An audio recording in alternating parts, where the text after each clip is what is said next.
A couple different spots this week, but he's most been staying at center, and Seth's obviously been doing a great job there. But yeah, he'll mix in a couple different positions this week. And is the plan still Donnie at left tackle, and what do you plan on doing at left guard if so? We're still going to work through it. I'm not going to kind of throw that out there yet. We'll see how the week works, but see how Zen comes in today, and we'll keep going through it. Far left, Joe Nugent, WCMH. How do you work through trying to find out what the new offensive line would be able to do best as you head to Penn State? Well, I mean, we're not going to all of a sudden radically change what we do. We just have to move some things around if Zen can't go, and then continue to do what we've been doing. Bill Landis, Kings of the North. Ryan, what did you identify from watching the Nebraska tape in regards to your run game and the ineffectiveness there, and what are you trying to iron out this week? Well, the biggest thing was obviously the third downs. When you go 1 for 10, you can't keep drives alive. You can't control the game, and that's how it goes. But I think it was a combination of things. I don't think we were always ID'd correctly, and Zen did get beat on a few of them there, but it wasn't just him. There were some other things that were mixed in there, but in Chip, I think we ran it double, twice as much as we threw it in the game, and so we were looking to establish the run. But when you can't convert on the third downs, the third and shorts, then you can't get drives going. You can't wear down defense. So we've got to convert on third down. You can correct me if I'm wrong. Like I said, it didn't seem like there were a lot of those kind of like perimeter throws that you guys would couple with the run game earlier on in the season in the Nebraska game. Is that just a game plan specific thing to Nebraska, or do you feel like you need to get back to some more of those complementary passes on the Yeah. You try to game plan based on what you're getting that week, and obviously the game plan didn't work very well, so we got to obviously reconsider it. Pat Murphy, 24/7 Sports. Brian, James Franklin kind of left it up in the air yesterday about where they'll go with quarterback. Two different guys, two different styles. How do you prepare for two different quarterbacks for a big game when you've got so much else kind of going on as well? Yeah, we'll prepare for both guys being healthy and ready to go, and they both bring different things to the table, but both are very effective in what they do. So we'll go based on what we've seen and what's on the film. But yeah, we have to know who's in the game. Given that they've played both, even when Aller is healthy, does that help a little bit because you knew you had to prepare for some change up there? Yeah, I mean, regardless, we knew we were going to have to prepare for both quarterbacks. So, and both do things, they both do, they run, they throw, they both can do things very well. So they're both talented in what they do, just a little bit different in the way that, their skill set's set up. But like you said, we knew we were going to have to prepare for both anyhow. Over to the far right, Adam King, WBNS. So we can watch it and we can say the run game's not working, maybe go away from it. But as a coach, what's the conversation like on the headset when you're trying to establish a run game, you're trying to learn in a Nebraska game versus, hey, we've got to get away from this because it's just not working? What's that conversation like? Well, the number one goal is to move the ball down the field, and so that has to get done. But you also are looking to control the game by running the football and making sure that you're establishing the run and controlling the run and winning the rushing yards. But when you look at it on the sideline, you got to identify what's going on in the game, and if it's an adjustment that needs to be made, or somebody just didn't execute it right, you're not just going to walk away from it. I mean, we were explosive when we shot the ball down the field, but that's not always going to happen. We have to make sure that we're establishing runs, we're staying effective, and then again converting on third down, because the more at bats you have during a drive, the better you're going to be. When you're not converting on third down, you're not keeping drives alive. To go 1 for 10, I mean, that's just unacceptable. So, we're going to keep swinging at it, because we got to make sure that we're doing it the right way and making sure that we're, winning the rushing yards, and especially in this game, we got to win the turnover battle. We got to win the rushing yards, got to win the X plays, and so yeah, you got to go back to the drawing board and figure out what happened in the game, why it didn't get done, and get it fixed. Stephen Means, Cleveland.com. What went into the decision that Luke Montgomery ended up being the left guard when you moved out of the Jackson outside?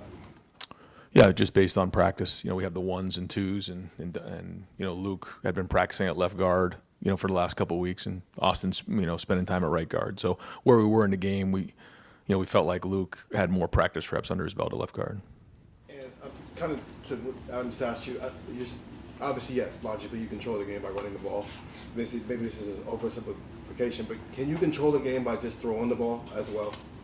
Is that Like, listen, I mean, we all have to move the ball. So when we're throwing the ball, we're not running it. When we're running it, not throwing it. The bottom line is you got to convert on third down. So we got to do a good job on both sides of the ball in terms of execution.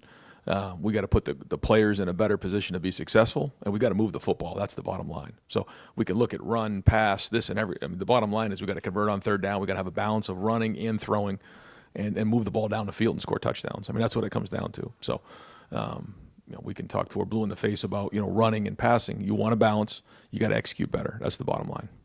Spencer Holbrook, Letterman Row. Ryan, I know that you guys only had 44 non-kneel down plays. Obviously, the third downs go into that. But when you see this action, you see Emeka only have three catches and I think 4 targets. How do you get him more involved even when your offense seems a little stagnant at times or third downs not Right. working? I mean, convert on third down and keep drives going so you get more plays, because we didn't have very many plays. So when you do the math on it and you only have that many plays, the numbers are going to look the way they do. So, we'll always try to figure out ways to get the ball to our best players. Dan Holt, 11 Warriors. Ryan, you had said last week you had been spending more time with the defense. Does that change around this week? Do you spend more time with the offense? Yes. And you had said with Zen that we'll see how he works through this week. Have you gotten a diagnosis on him? Is there a chance he could play this week? We'll look at it again today and see where he's at. I think there is a chance, but we'll look at it today and get an update for you later in the week. Tony Gervin, Buckeye Hollow. So if Zen can't go, is he then your starter at left tackle? If he could go, he would be, yeah.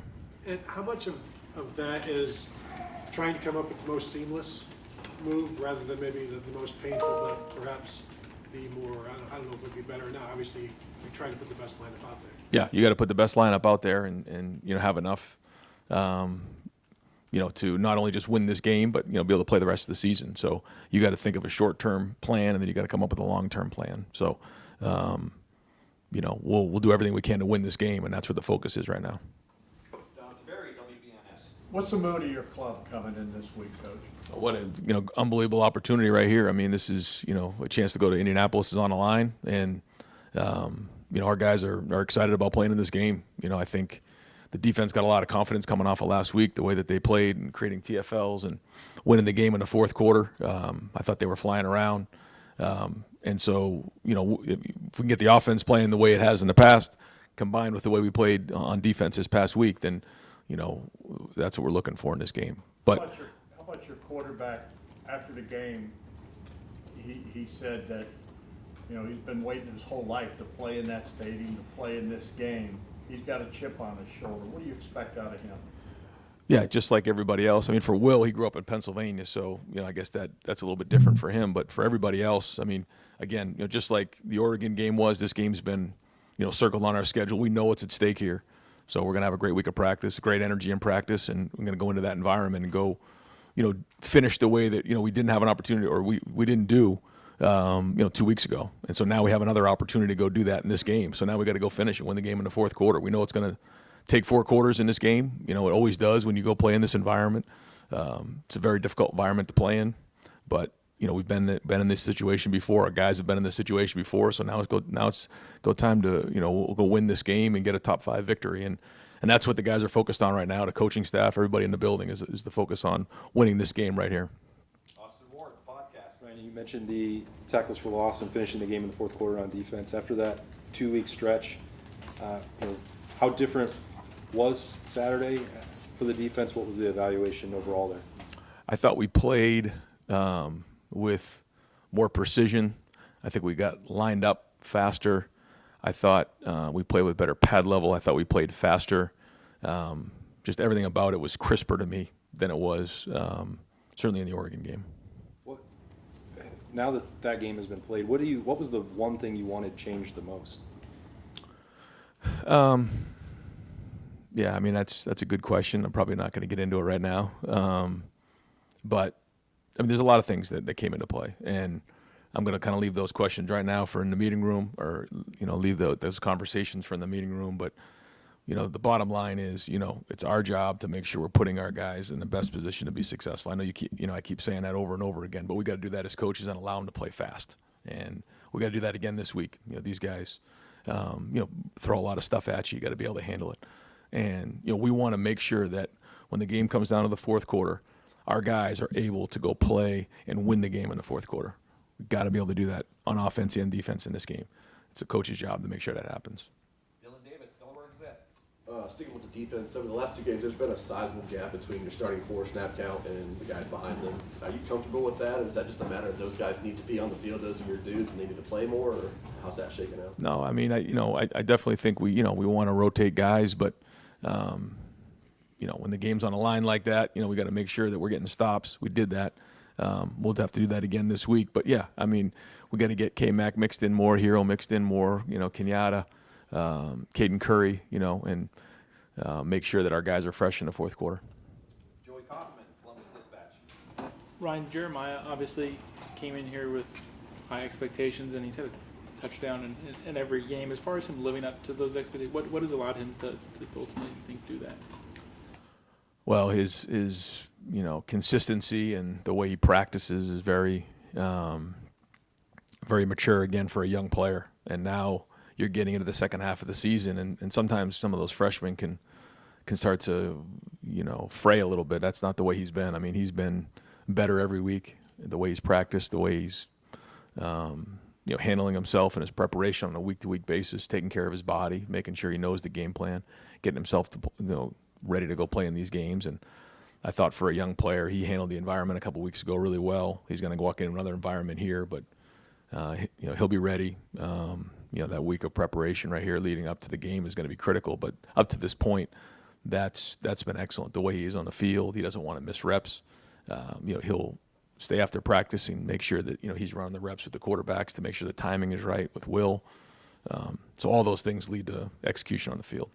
If I can follow up earlier on Zen, you said if he can go, he would be the starter at left tackle. What was your evaluation of him on Saturday?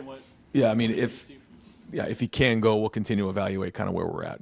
I don't think we've made a decision on that yet. We'll have to first see if he can go, and then go from there. So, there was definitely plays in the game where he got beat and he was battling in there, but then once he got injured, that obviously changed things. But he did not grade out a champion in the game. It had some tough plays, that caused some negative plays, but we know what we see in practice, and we got to continue to support him and make sure that he knows that we have confidence in him when he goes in the game.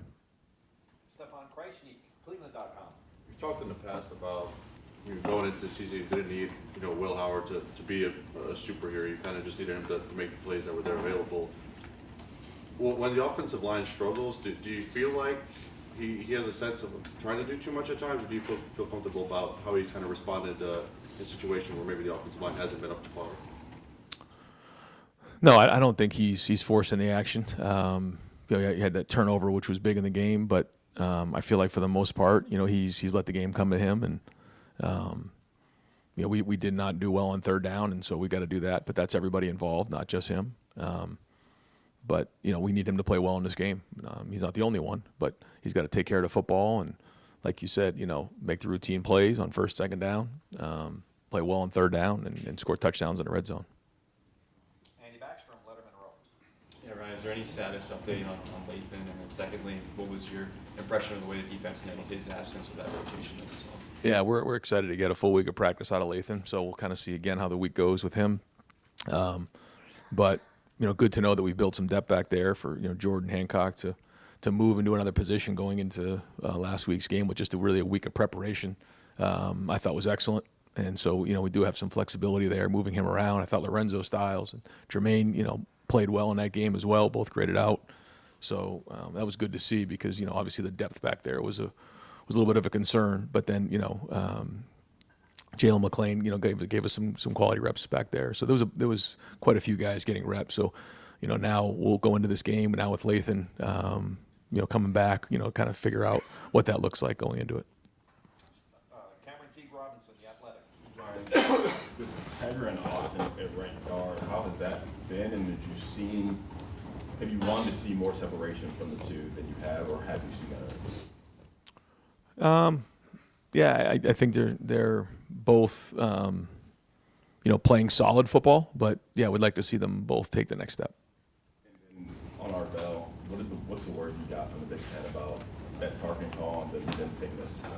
Yeah, just that, he's able to play in this game, and that they, realize that it should not have been targeting. And, I think a part of that was the fact that, he was ruled a runner. And then if you're ruled a runner, then, it's hard to be defenseless. So, how does that become targeting? And so there was a lot of conversation there. So excited that Arvell's going to be, with the team this week and fired up for him. Jeremy Birmingham, podcast.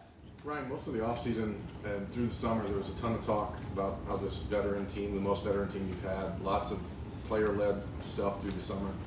As you've gotten into now November, at least outside looking in, it seems like a lot of the leadership is coming from Will, Caleb, Seth, guys that weren't here in the past. Is that accurate or a fair assessment?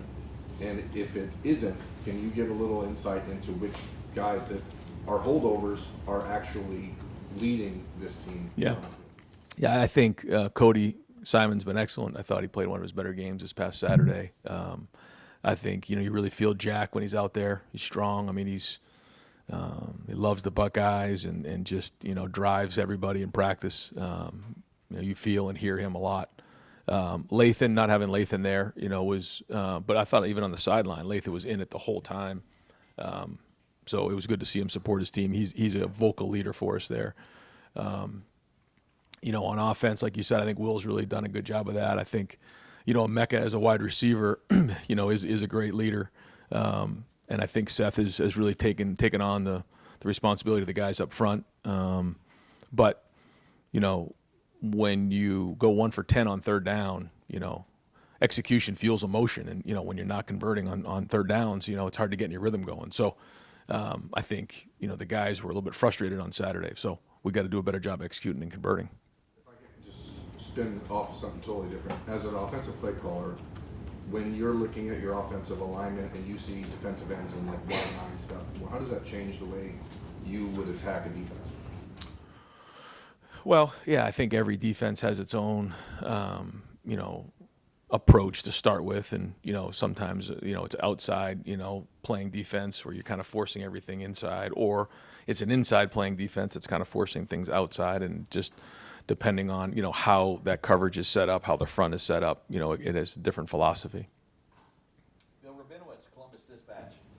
Yeah, you said before that if Donovan needs to be the next option to move to left tackle, is that still the plan right now? And how many reps, how often has he gotten reps at left tackle? What would your level of confidence be with him? Yeah, we've practiced him in the past, knowing that this could be a situation that we may need to go to, and so we'll get him some more this week. And we feel like he's a veteran guy who's played a lot of football, and we'll have to continue to identify the things that he's going to do well and the things that he's going to need more and more reps at. But this is a veteran player who's played a lot of football. Abdul Carter's obviously a really good edge rusher. They've got a bunch of them. Yeah. How big a concern is just that matchup, their defensive line against your offensive line? Yeah, he's excellent, and it's not just him. I think they have a lot of good players on defensive line and on defense in general. So you certainly got to know where 11 is on the field. He's dynamic as a player. So whether it's run game, pass game, I mean, you got to really do a good job with him.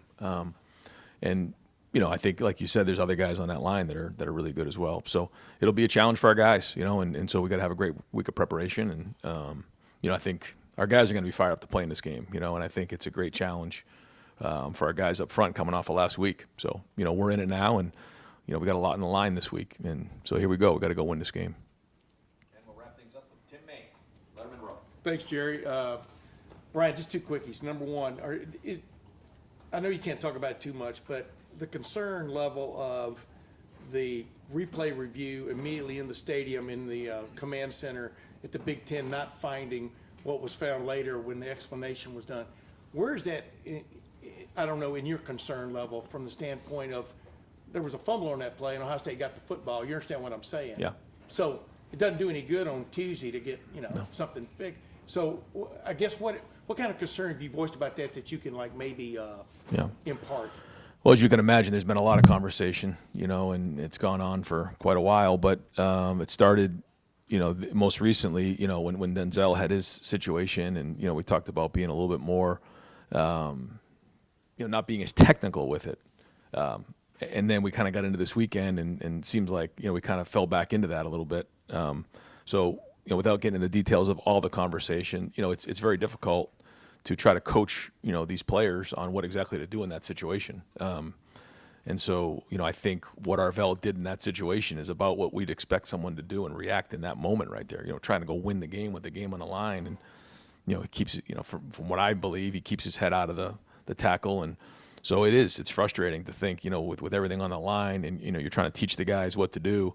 You know, to be put in that situation is very difficult. Now, I give the league, you know, the league credit. I think the easy thing to do would have been just to, you know, say no, you know, but they did at least stand up and say no. You know, that should not have been targeting in that moment. Yeah, I mean, nobody's more frustrated than me. But I keep going back to the fact that, you know, we have to leave no doubt, and I think that, you know, the way that we finished that game, you know, even though, I mean, that was the worst case scenario. Not only do you get the 15 yards, but it's the completion. So you get the ball where the fumble was, and you get the yardage tacked on. So, but you know what? It was a good challenge for our defense to say, hey, no matter what happens in this game, we didn't get that call. We got to get off the field and go win the game. And we did that. And so to me, like that's the biggest lesson here. Like, it's going to be the same thing on Saturday. You know, I don't know what's coming, and I'm not, you know, expecting to get a bunch of calls because, you know, it doesn't seem to just happen for us. So we got to go win the game and leave no doubt and win convincingly. That's the goal. And so coming out of the game, you know, I think for our defense to build confidence, knowing no matter what happens, we got to get a stop. There's nothing we can do about, you know, what the calls are. And one other quick, for just an average fan watching that game Saturday, you had two big pass plays, and not until you really needed a touchdown did you get the drive. You know what I mean? And what just came right about that drive, and how frustrated were you and Chip about trying to figure out that, or whatever term you want to use, conundrum, puzzle that Nebraska was causing you, and all of a sudden, y'all made it look easy. You know what I mean? Just. Well, can you explain to an off, average fan what kind of happens there? Yeah, first off, like I said to our team, and I said, you know, what happened the week before with the Nebraska-Indiana game was not going to be the same team that came in here. And they played well, and they have a good team, and Matt does a nice job. And so, you know, it was frustrating. You could see me on the sideline, and, you know, I mean, it was extremely frustrating. And so there's a lot of things that we got to, you know, take from this. But what hasn't happened in some of the other games is when you get to the fourth quarter like that, when you're in the games in the balance like that, you know, you got to go win the game. And that's what happened. We need to put a drive together. We did. We need to get stops. We did. I would love to have seen us, you know, when we got the ball back, finish the game in a 4-minute drill. That didn't happen. So I guess the thing that come out of this game and positive is that, you know, when you get to the fourth quarter, you know, we got to execute and win the game. That's it. The statistics, the score, none of that really matters. Go win the game. And that's the way it's going to be here Saturday at State College. Yeah. Okay, you guys got it.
Hasn't made its pick yet, so I think there'll be a couple. Read the tea leaves. Yeah. Hey, Coach. Great, thanks for showing up.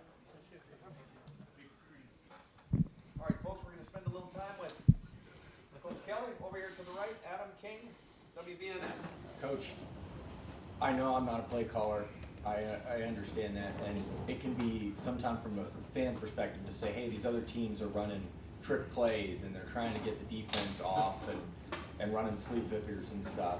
When you look at that, How much do you consider adding a wrinkle like that in a big game like this? In a big game like this? Well, we think every game is a big game. So all of our game plans are specific for our opponent. So, it's easy to say, hey, you should do this, this, and this. Well, does the defense, are they good at that or are they not good at that? You know what I mean? I think you're always looking for a weakness in the defense that you face, and I think each defense that you face from every opponent is different, not only from a schematic standpoint, but from a personnel standpoint. So you spend all your weeks trying to prepare for who your opponent is, both scheme-wise and personnel-wise. And there are trick plays sometimes that fit in there. There are sometimes trick plays that don't fit in there. But, I obviously understand that the trick plays they're fun to watch. They're also the negative part of the trick play can put you in a really adverse situation. So, I think we're always trying to get positive yards on first and second down to make sure you can get into workable third downs, and you want to make sure that you're taking care of the football. I asked Ryan, obviously you want to be able to run the football in a game like Nebraska. So you're running it and trying to develop that and grow that. At what point in that game do you have to say, okay, we've just got to go win the football game? And how does that change the play call? Yeah, I don't think it changes the play call because our game plan going into the Nebraska game is that we have to run the football to develop our running game. Like we're at a point where we're not trying to develop anything right now. We're trying to win football games. So, what's our best chance against what they're doing? And then obviously you can have plans going into the week, but sometimes that plan changes as the game starts to express itself, as you start to see, what the matchups are like. You have an understanding going into the game what you think the matchups are like, but they may not be what you think they are as the game goes along. So then you have to adjust within the game.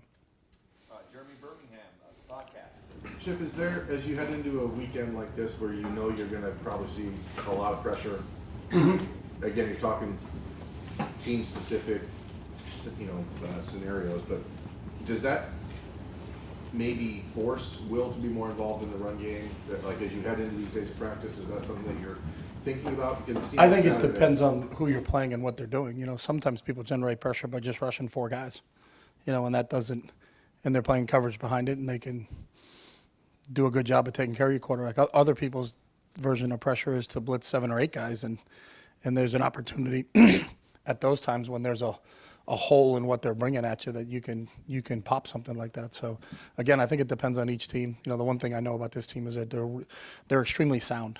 They can generate pressure with just their front four, and I think that's one of their strengths. I think their 2 defensive ends are as good as we'll face.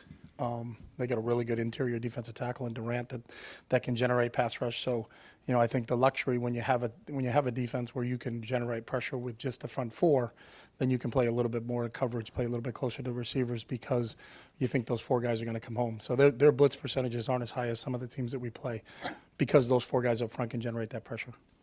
The traditional run game wasn't getting off, really getting going on Saturday. Do you start to think like maybe we just throw in something more for Will to throw people off, or how does that work? You think about a lot of things when things aren't working. So yes, but I also it's what you practice and against the looks that the different team presents. So you couldn't be more drastic in terms of looks than what Nebraska runs and what Penn State runs. So it's it's an entirely different thought process as you flip into this week against Penn State. Cameron T. Robinson, The Athletic. Chip, you've been pretty innovative and versatile with your offense in your career. When you look at what Colt Mickey's doing at Penn State and what they have going with Tyler Warren, what are your thoughts on I haven't watched a ton of them. I watched a lot of them when he was at Kansas last year, but we haven't. I'm not defending him, so Jim and those guys on defense have spent more time studying him. In season isn't a time where you're trying to study guys and say, hey, let's look at this and let's run that. It's more of who are we playing? What is Tom Allen presenting with the defense that Penn State has, and how are we going to attack that? But, I really liked what he did at Kansas and did some really interesting things there, and it sounds like he's doing some of the similar things at Penn State. Andy Backstrom, Letterman Row. Yeah, Chip, what makes Abdul Carter just so disruptive? You talked about the season about Jordan Burch. Just I know every defensive end or edge rusher is different. What is it about Abdul that separates him? He's extremely explosive for his size. He's got, he's played linebacker before, and now they moved him to the front. He's a lot like Micah in terms of what he can do and disrupting the game as a pass rusher, and understand why they moved him up there. But I think it's his athleticism that you probably don't see that athleticism usually in a defensive lineman that you get from him, and that's the one thing. Even trying to replicate that in practice, do you have somebody that's that fast? You know, if you do, he's probably not the same size as him. So, you know, it's that size-speed combination, and his ability to really get off on the snap is what's going to make him difficult to handle, and we got to make sure we understand where he is. They've done a decent job. You know, he had been predominantly playing on one side, but in the Wisconsin game, they moved him to the other side, so they could put him on either side, and we need to be aware of where he is. Bill Landis, Kings of the North. Chip, there's been an uptick the last 2 games you guys have played, and just runs kind of stopped at or behind the line of scrimmage. Have you identified anything there, call-wise, execution-wise, that you guys need to iron out going into this game? Yeah, I mean, we can't live with the way we ran the ball last week, and so that's part of what we have to do heading into this game, because you're going to have to win the rushing battle to win games in the Big Ten, so we certainly understand that. Again, like I said earlier, Penn State's defense is different than Nebraska's, so things that you would do against Penn State are different than things you would do against Nebraska, but you're right in that we have to establish a run in this game. You can't just like snap your fingers and generate an explosive. You wish you play. could, though. I know you wish you could. But you guys were good at getting those, you know, explosive run plays earlier on in the year. I understand you play better defense; it's more challenging. But how much is that on your mind? I guess trying to find ways to be more explosive. Yeah, your mind is just how can we be successful, and then success is generating first downs. You know, and the way you generate first downs is to put yourself in convertible third down situations, or actually convert on first and second down and not even be in third down. So it's really, you know, what's our efficiency like on first and second down, so we can put ourselves in a workable third down situation. Stephen Means, Cleveland.com. I know you missed all of what Josh Simmons was for you as a left tackle, but where does his absence show up more, in the run game or in the passing game as a pass quarterback? I think in both, because Josh was not just a one-dimensional player. You know, he was a really, really talented player that's going to play football on Sundays. You know, and you know, as a pass protector, his athleticism was, you know, as good as there was in the country, but his quickness and his ability to get out of the stance and get his hands on people was a real asset for us in the run game. So you know, you missed both of that with Josh. He wasn't just a one-dimensional player. So he's back in the building now, and he's running around, got a smile on his face, which we're happy for, and I hope he's off to a full recovery. But you know, when you miss a player of Josh's talent, you know, that's going to hurt. But we got to step up, and we got to go on, and we got to move on, because everybody at this point in time has had injuries, so and has lost somebody at some point in time, depending on position. But everybody's lost somebody at this point in time, and that's what we knew going into this. You know, if you're going to be playing a 16 or 17 game season, that there's going to be some attrition that happens, and who it is you don't know, but you got to be able to weather that storm if you're going to be successful. Can you just evaluate where you think your offensive line depth is right now that you spent 3 weeks watching it without Josh, and obviously some other injuries, but also get the chance to see some of these guys playing meaningful snaps, where you think your offensive line is right now? Yeah, they're where we need them to be right now, because that's who we have. You know, this isn't the National Football League where if you do lose somebody, you can go out to the waiver wire and go find another player at that position. You got to be able to handle it at your position. You know, we've lost a really good one in Josh, and then everybody else is fighting and scrapping to stay in there. You know, a bunch of guys, when you've played this many games during the season, are banged up and bruised up a little bit, but so aren't they? You know, and that's the same thing that Penn State's probably dealing with, the same thing that we're dealing with. So it's part of the game, and we don't look at it as, you know, boy, you got to feel sorry for us because we lost some players. That's the reality of what college football is, and it's a team that can survive and advance despite losing a player or two that are going to be successful. Austin Ward, the podcast. Chip, I know that this is a lot easier for me to say in hindsight and in my position. When you're struggling to run the football and you're trying to find a solution, like you said, to just win the game, why is that not as easy as Jeremiah, Mecca, or Carnell? Like, maybe we're just going to throw this game. I think if you look at Jeremiah, Mecca, and Carnell, they came up big, especially in that, you know, you look at that drive we had to get in the fourth quarter, and it started off with Carnell making a huge catch for us for 30-plus yard gains, you know, and I think but it's not as easy as what you're saying, because if they're going to play coverage over the top of them, then sometimes you can take an individual receiver away. So if you look at Saturday's game, we just got to do a better job on third down. If we didn't really convert the third and shorts, we had a 3rd and 1 we missed, we had a 3rd and 2 we missed, we had a 3rd and 3 we missed, we had a 4th and 1 we missed. If we converted in short yardage situations, I think it would have been a different outcome. But we have to be better in short yardage, and obviously this week that's a big part of the game plan. Joey Kaufman, Columbus Dispatch. Chip, Jeremiah came in here with high expectations, and for him to be a freshman and kind of produce week in and week out, what do you think's allowed him to do that? Yeah, I think there's a maturity to Jeremiah that most freshmen or most people don't have, you know, especially at that age. Like he is as serious a football player as I've been around, and his goal every single day is just to improve. And it's just for him to get better at one facet of the game. And I think it's almost like you're dealing with a 10-year NFL veteran in terms of how he approaches meetings, how he approaches practice. And it's rare, and that's the first thing I said. Obviously, when you meet Jeremiah, his physical skills they're kind of incomparable for someone at that age. But I think it's his maturity level that really has set him apart, and that his mindset is, because there's a lot of guys that could get caught up in that, in the hype and everything, talking about him and all the people they're comparing him to and all that. But you don't see that out of him. He's the one guy that practices every single day. And if Coach Hart holds him out for a play for some reason, like he's genuinely not happy. Like he wants to practice, he wants to play. And I think really it's his mindset that kind of sets him apart and makes him such a special player. Have teams at all defended him differently as the season's? People have, have leaned safeties to him and try to get people over the top of him. And I think we moved him around a little bit. The play he scored a touchdown on, he was lined up inside at receiver and not outside at receiver. And we were able to get him through the middle of the field. So as he's been around, the longer we've been around, we've had a chance to move him around a little bit. And I think that's obviously eventually the plan. When you have a good receiver and you just leave him in the same spot all the time, it's a lot easier to defend him. So his ability to grasp game plans and allow us to move him around like he does is another credit to him. Far left, Whitney Hardy, WCME. Chip, 3 weekends ago, you guys were on the road, top 4 matchup, and came up just short. Now here we are again, on the road, top 4 matchup.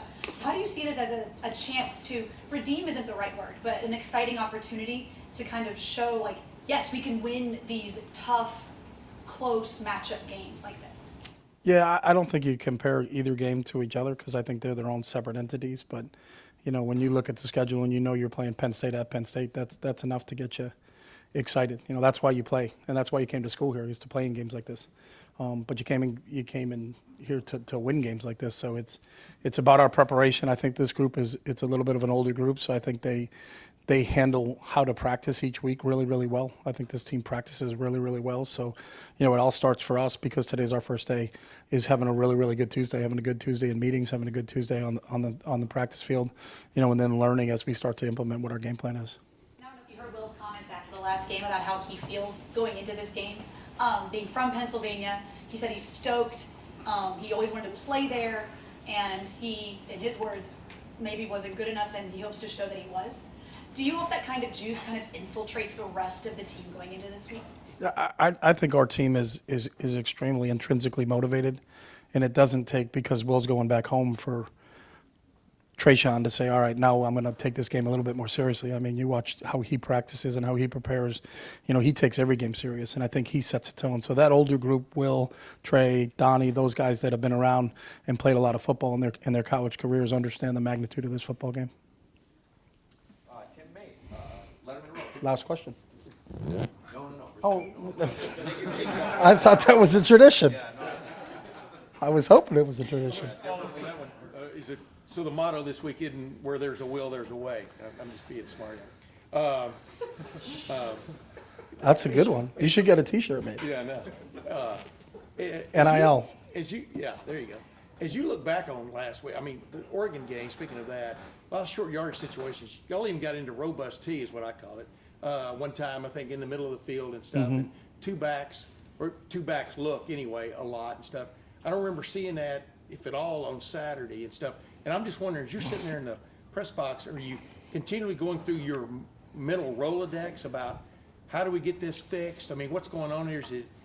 Are guys just missing blocks, or are guys not recognizing fronts? I mean, just how is that all, as you were trying to solve that puzzle? I think like any staff, you have a list of what your short yardage game plan is going into that game, which is specific for the team that you're playing. So something that you may have run against Oregon isn't even in the game plan that you ran against Nebraska, just because how they deploy their front on a short yardage situation is entirely different than how Oregon deployed their front. So one play that worked against one team may not work against another team. So, there's really a list. Is when we get to short yardage, we're going here first, here second, here third, and then working through that operation. But, we ran a quarterback sneak. The first time we ran it, we were in a condensed set with tight ends and wings, and brought the receiver back down into the mix. So there really were no spread receivers on that play. The second time we ran an empty look, and we ran a quarterback sneak. So, we also ran another quarterback sneak coming out of our own 1 yard line, but we did that with 3 tight ends in the game. So, as you go through it, there's a list of things that we practice during the week, and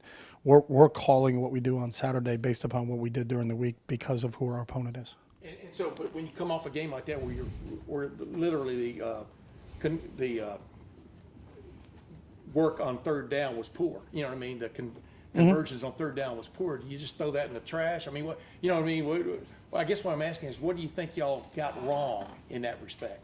Because all of a sudden it came right on the last drive, of course. Yeah, and that's football. You know, I don't think there's not one perfect play call to call all the time. If you did, everybody would do it. You know, I think it's a combination of the situation, what happened, what was the snap count, what formation were we in, how did the defense react? Did they react the way that we thought they were going to react and put people in the places that we practiced what we thought they were going to be in? So it's all a combination of that. When you're going to be successful on third down, it takes a lot of work and takes all 11 guys and the play caller being on the same page. Bill Rabinowitz, Columbus Dispatch. Chip, you said, Ryan has said many times, there's no waiver wire in college football. You lost Josh Simmons, obviously.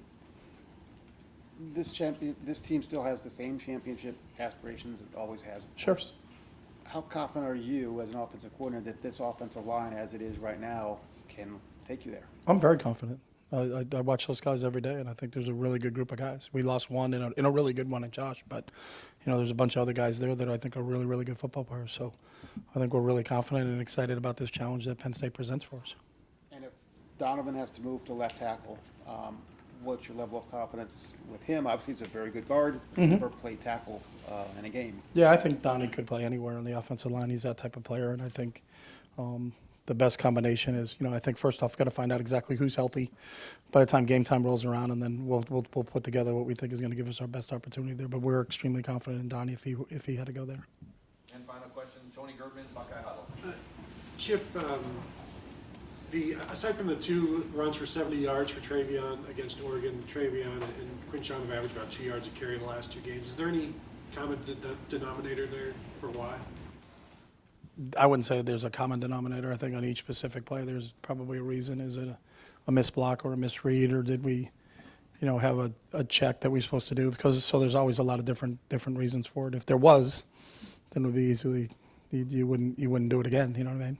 Does that make you feel better or worse about it than, I guess, if it's Well, you don't feel good at all whenever you don't convert when you feel like you should be converting. So, but it's all of us, and it starts with me as a play caller to put ourselves in situations where they have an opportunity to be successful. So that's part of what we do during the week in terms of putting game plans together.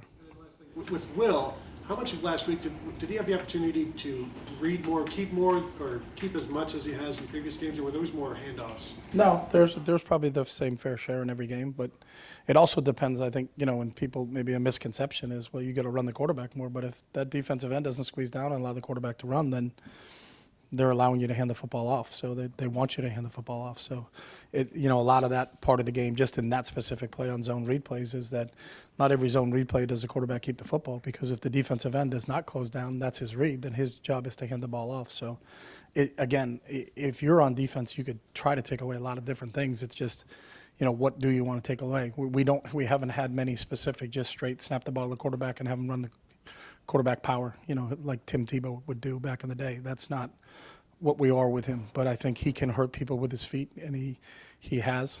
But you're also leery of, when you have a quarterback, is that's great, and then he has a gain of 20 and gets knocked out of the game. So now, one of the best abilities of a quarterback is availability. So do you expose him? That's why, besides Lamar Jackson, you don't see much run in the NFL, because you pay a guy $24 million to throw the football around. You don't want to have him running around and getting hit in the head and then knocked out of the game, because it's a physical football game. So there's a fine balance of that. It's easy to say, we should just run the quarterback more. Okay, but what does that do, and what toll does that take on the quarterback? And if that happens, then is your quarterback knocked out of the game? And if that's the situation, then what does that do? How does your offense change, or does it change or you go on to the next guy? So that's the dilemma, I think, that every football coach has when you have a quarterback that has the ability to run, is that how much do you want to run him and expose him to hits? Because that's part of what happens. Because when he drops back, he's going to get hit. I think there's a lot of shots that quarterbacks take that, it's a really, really tough position to play, just because of the toll that it takes on your body. So you got to be conscious of that a little bit, in terms of saying, hey, all right, let's just come out and say we're going to run the ball. We're going to run Wilf 25 times against Penn State. Well, all right, is he going to be available for the rest of the season? I don't know about that. So, Coach, thank you very much. Thanks, guys. Thanks, Jim. Have a good week.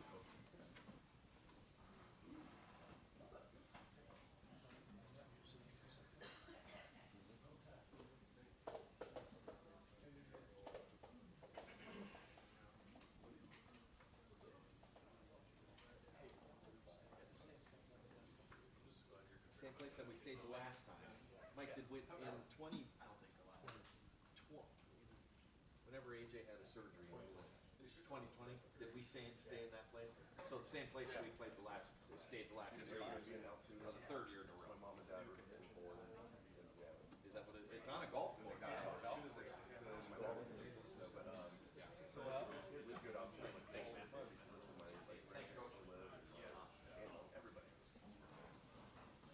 Alrighty, guys. Got a little time with Coach Knowles. We'll start with Joey Kaufman, first row. Jim, Ryan mentioned Lathan was expecting a full week of practice this week. If he's able to play, what does he provide? Or just in last week, how did you think you guys did without having him, despite having sort of a mix of guys in that spot? Yeah, I think Jordan stepped up really well. I mean, that was a big change for him, and he handled it. He handled all of it. Having Lathan back, the experience, you know, the run stopping capability, I think that helps us for sure. You know, and then Jordan can go back to nickel, you know, based on how Lathan really holds up this week. We'll go in the middle here. Dan Hope, Warriors. Jim, it seems like the last couple of weeks you guys have had some trouble with quarterbacks stepping up from the pocket, being able to take off and run. What are the things that you guys need to do better to not allow that to happen this week? You know, I think we need to, when we do decide to bring pressure, you know, we need to be on our assignments and our gaps. You know, I think anytime you bring pressure, there's a chance to create creases. And then, you know, just keep working on our rush lanes. It's not easily done. You know, when you want guys to throw moves and get pressure, there's going to be some seams. So it's just a constant process of working on it. It did seem like there was a concerted effort to do more stuff schematically in the pass rush game last week. What kind of an emphasis was that over the last 2 weeks? Yeah, I'd say that was a big emphasis for us, to try to find ways to create more pressure. Go on the aisle here, Dylan Davis. Jim, we hear so much about, you know, keeping guys fresh along the defensive line and having that rotation. There's been a sizable gap the last 2 weeks in your top four and what's behind them. Thinking with a guy like Caden McDonald, are you comfortable with the snaps these guys are getting behind your top four? Yeah, I'm comfortable with whatever Coach Johnson deems appropriate. You know, he's around those guys all the time. He manages those guys, and, you know, he knows what he's doing. Fifth row, Cameron T. Robinson. Jim, kind of on the pressures, you guys blitzed on third down more than you guys had all year. What did you see that you think works, and then what do you think can tighten up, I guess, and even bring a looking down the pocket there sometimes? Yeah, you know, I think it worked. You know, bringing more people in different ways, not just relying on our guys up front. You know, trying to give them chances for matchups and just create more looks. You know, when the quarterback gets out against a pressure, it can be a big deal. So we just got to keep working on it. When you get a guy like Lathan back, maybe it frees up Caleb a little more, do some more things. How much more versatility does that give you when you want to send pressures to different areas? Yeah, I think it changes things. You know, you have a veteran guy who's done it, who can adjust to different formations, and we're going to see a ton of different formations. So I think it does allow you to do more. Go second row on the aisle, Bill Lance. Jim, I know stop rate is a key metric for you in these matchup games like the one you're about to play. The fourth quarter stop rate has been, I'd imagine, far worse than you would like it to be. Yes. What have you identified, I guess, as any kind of commonality in those situations? And I guess what's on your mind thinking going into a game against Penn State that probably will be another four-quarter game? Yeah. Just fundamentals, you know. I mean, I think when you're away and it's loud and, you know, you have to really go back to your basics, and you have to be able to line up fast and adjust to 1,000 different formations, and you can't get too cute. You know, you really just have to go back to your fundamentals and your basics when you're in those situations. On the topic of what you were just asked about defensive line rotation, what is your role? What should your role be as the coordinator in making sure the guys that you want on the field are on the field? I understand you want to empower your position coaches, and they are around those guys the most, but should it come down to ultimately what the guys that you want on the field rather than any singular position coach?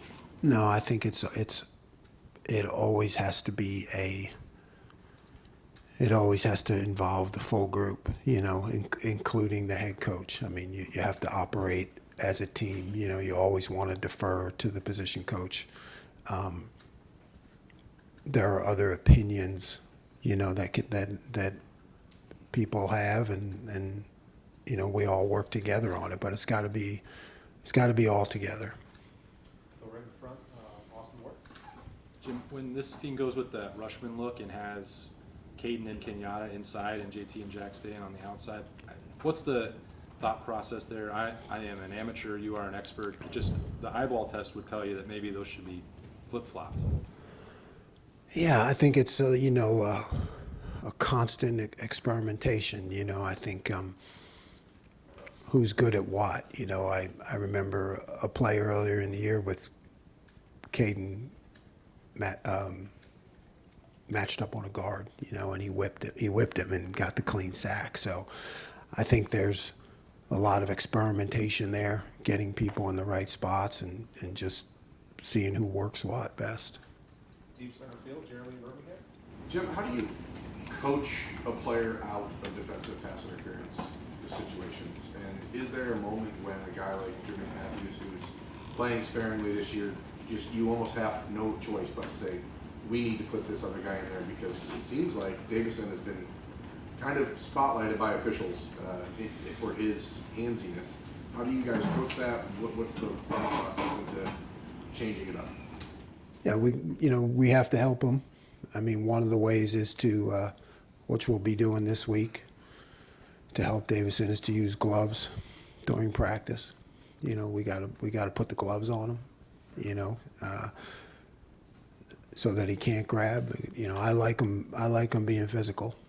You know, I think you just have to keep coaching.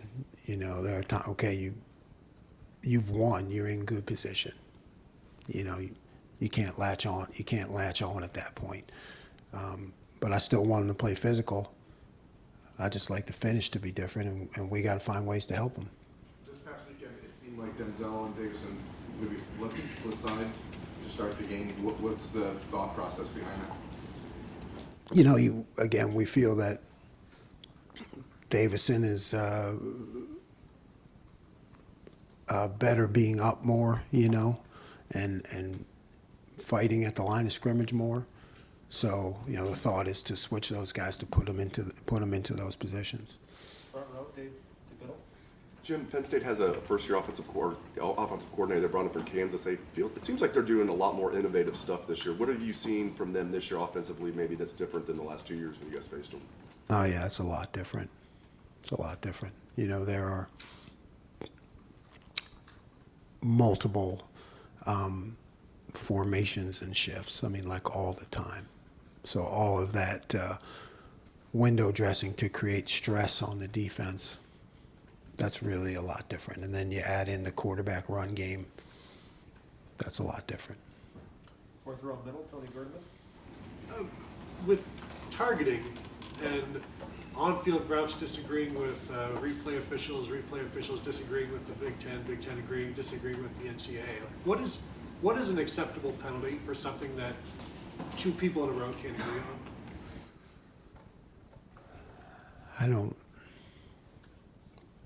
I don't know if I have that answer. You know, I mean, I think everybody's trying to work through protecting the players. You know, you don't want to see any shots to the head or anybody lowering their head. I mean, that's how I see targeting, you know. Keep your head up, don't hit the other guy in the head, and keep your own head up. You know, to me, that's a pretty good definition, and that's for the safety of the players.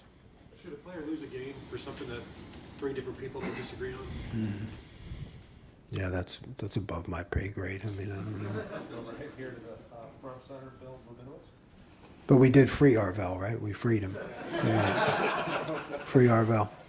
Free Arvell. I'm curious how you kind of look at last week's defensive performance. I mean, you held Nebraska to 1 touchdown. You had a goal line stand when they got the ball at the 7-yard line. Yet they also had a bunch of chunk plays. It was a step forward, obviously, from Oregon, but Oregon's really, really good. Yeah. I mean, how do you view where the defense is right now? Yeah. You know, you're right. From that week, we improved our performance, but not good enough. I mean, we know that there are too many explosives. You know, I mean, we have to eliminate those explosives. That's a key to winning games. Even more so than turnovers. If you look at the analytics, it's all about the explosive plays. So I think we need to tighten that up. You know, I like the resilience, though, like you said. You know, to be able to stop them when we had to, and fighting to the end. So that's definitely something to build on. If I could squeeze in 2 quickies. Sorry, Tim. Having to go against 2 potentially very different quarterbacks. I mean, one's obviously a passer, one's more of a runner. That challenge, and also their tight end is obviously a really good player. Can you just discuss the challenge that you have there? Yeah, it's a big challenge. I mean, add in all the formations and motions. When you have a quarterback who can run and hurt you with the run, that really changes the game plan. You know, so you almost have to look at it two different things. And the tight end is, again, he's another guy you never know where he's going to be and the things he's going to do. So you just always have to be aware of where he's at. Second row, Stephen Means. 2 different things there. For starters, I know there's been concerns about the safety depth. What do you think about Jalen and what he did on Saturday? Yeah, I liked it. I liked it. True freshman. He's got a lot of guts and he's smart. You know, missed a tackle, right? That led to an explosive run, but he was in the right place. Made a great play on that over route. Really heads up play for a young kid.